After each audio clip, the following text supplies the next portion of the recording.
ప్రపంచము నువ్వు అనుకున్నట్లు లేదు. నువ్వు పుట్టేదానికి ముందర ఈ ప్రపంచం ఉంటే, నువ్వు వెళ్ళిపోయిన తర్వాత కూడా ఈ ప్రపంచం.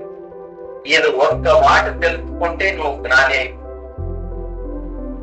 నాకు ముందు ఇది ఉంటే, నేను వెళ్ళిపోయిన తర్వాత కూడా ఇది ఉంటుంది అంటే ఇది నాది కాదు. ఆకస్మికంగా వచ్చిన మా ఊరికి వెళ్లే మధ్యములో ఈ ఊరు చిక్కింది ఈ ప్రపంచం. అంతే. సత్యలోకానికి వెళ్ళేటువంటి వారికి మధ్యములో ఈ ప్రపంచము ఒక చక్రం మారింది.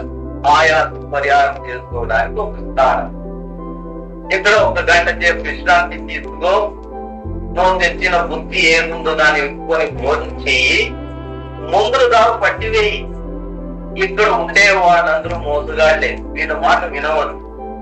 వీళ్ళు ఇక్కడే నిన్ను నిలబెట్టుకొని వేస్తారు. నీ దగ్గర ఉండేటువంటి యొక్క ఆత్మశక్తి, దైవీ గుణమునంతా అపహరించడానికి ప్రపంచం నిండా దొంగలు ఉన్నారు.